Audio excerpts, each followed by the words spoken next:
El corte del jamón es un arte. Un buen corte de las piezas nos permite obtener su mejor sabor, textura y rendimiento. En un jamón encontramos 4 partes bien diferenciadas. Tendríamos el codillo, la babilla, la punta y la maza del jamón. Para empezar a cortarlo, lo primero que haríamos sería colocarle con la pezuña hacia arriba, por lo tanto tendríamos la maza hacia nosotros. El primer cuchillo que utilizaríamos sería el de descortezar, el ancho, con el cual haríamos un corte por debajo del corvejón, unos 2 centímetros, que es este huesecito que sobresale sobre la caña.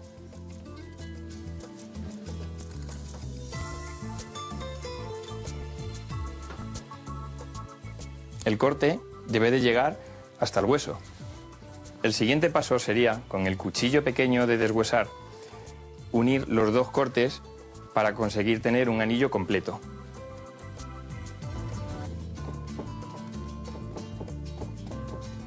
El siguiente paso es el descortezado del jamón. Es un paso importante porque el tocino hay que limpiarlo muy bien, que si no nos aportará un sabor rancio y la parte magra nos aportará un sabor amargo. Para ello utilizaremos el cuchillo de hoja ancha. Se puede descortezar en función del consumo. Si no vamos a consumir la pieza entera en un breve espacio de tiempo, es mejor que descortecemos a medida que avanzamos en el corte, dejando siempre de 1 a 2 centímetros de tocino que arropen el jamón. Ahora procederemos a eliminar un trocito de grasa y tendón que está situado justo debajo del corte inicial. Para empezar a cortar, buscaremos el eje longitudinal del jamón. Iremos haciendo 2 cortes paralelos a este desde la parte más alta de la pieza, en sentido desde la maza hasta la punta. Sujetaremos el cuchillo con firmeza, sin presionarlo demasiado contra la pieza. Para un corte correcto hay que mantener el cuchillo bien firme con la muñeca recta, situando la mano que no corta en el lado opuesto al sentido del corte. La zona de corte siempre debe quedar recta, lo más nivelada posible y sin escalones.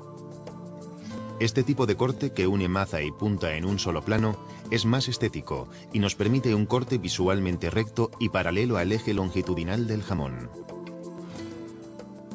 A medida que vamos avanzando el corte, nos encontraremos el hueso de la rabadilla. Procederemos a marcarlo con el cuchillo de deshuesar. Lo haremos ajustado, pero teniendo la precaución de no cortar ninguna esquirla para que luego no queden en las lonchas. Con esta operación conseguiremos que la loncha nos quede limpia. Cuando acerquemos el cuchillo al hueso hay que hacerlo con cuidado para no deteriorar el filo del cuchillo.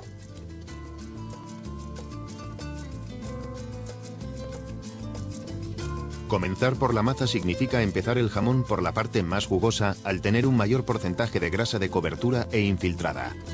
Es ideal para sorprender ante un compromiso o un evento.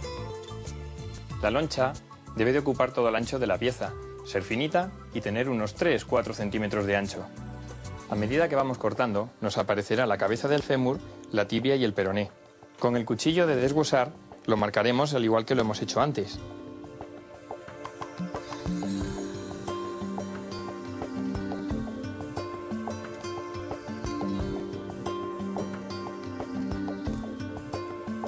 Llegados a este punto nos aparecerá el hueso del fémur, el cual no nos va a permitir seguir sacando lonchas regulares. Por lo tanto, procederemos a darle la vuelta al jamón. Una vez dado la vuelta al jamón, procederemos a cortar la zona de la babilla. Mantendremos una línea paralela a la que hicimos anteriormente sobre la maza. En esta parte del jamón nos va a aparecer muy rápido el hueso de la rabadilla, que tendremos que ir marcando con el cuchillo de deshuesar. La contramaza o babilla es una zona muscular más magra, prieta y curada, mientras que la zona de la punta por este lado del jamón tiene las mismas características magras y curadas que por la zona de la maza. En el extremo del fémur o caña encontramos el hueso de la rótula. Le rodeamos y continuamos cortando de la forma habitual. El hueso de la rótula se puede extraer con el cuchillo de deshuesar. Cuando no podamos sacar más lonchas regulares, con el cuchillo de deshuese extraeremos el jamón pegado a los huesos. Esta carne es excelente para hacer taquitos. Obtendremos algunas raciones más de lonchas si cortamos por los laterales del jamón. El resto lo podemos hacer taquitos para picar o cocinar. Los huesos son muy sabrosos y podemos congelarlos para un uso posterior en guisos y caldos. Para su mejor aprovechamiento, lo mejor es acudir a un profesional charcutero.